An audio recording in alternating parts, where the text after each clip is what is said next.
বিশেষ ক্যাডার হওয়ার মধ্যে ঈশ্বরের কৃপা আছে। ঈশ্বরের কৃপা আছে। এই সম্প্রতি কিছুদিন আগে আমার এক বন্ধুর সাথে দেখা হলো।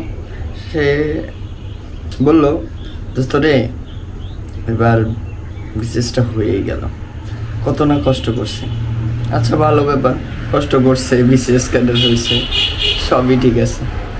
তো আমিও চাই বন্ধুর ভালো হোক। তো সেটা হলো, একজন বিশেষ ক্যাডারের বেতন কত? বেসিক 28,000 টাকা, সর্বশেষ করলে 40,000 টাকা।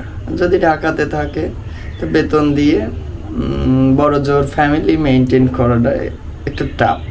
যাক, ব্যাপার না। তারপরে কিছুদিন বাদে দেখা হলো, দোস্ত আমার প্রাইভেট কারে আসতেছে। কী অবস্থা? এই প্রাইভেট কার আমাকে সাইড দিচ্ছে না। আমি তো একটু বিস্মিত যে প্রাইভেট কার আমার দিকে চেপে আসছে কেন, মেরে দেবে কিনা, জানের খাতরা আছে কিনা। তো যাই হোক, সাইকেলে গ্লাসটা নামিয়ে বন্ধু আমাকে হাই দিল, দোস্ত ওঠ আগে, তারপরে কথা বলি, যেতে যেতে কথা বলি। কী ব্যাপার, কী বৃত্তান্ত? দোস্ত গাড়িটা নিয়েছি, পছন্দ হয়েছে তোর? আমার ভালো তো, সুন্দর। দেন দোস্ত আসিস গুলশানে, এত বাই এত বাসাতে আসিস। তা কী ব্যাপার? গুলশানে সে ফ্ল্যাট কিনেছে।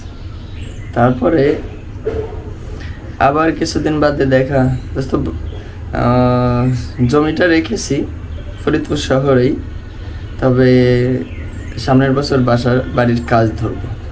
তো বিষয়টা হলো, বিসিএস ক্যাডারে আসলেই ঈশ্বরের কৃপা আছে, কৃপা থাকতে হয়। আমরা কিন্তু সবাই ঈশ্বরের কৃপায় চলি, ঠিক আছে? আগে ঠিক নেই ভেজাল না, কৃপা আছে ঈশ্বরের।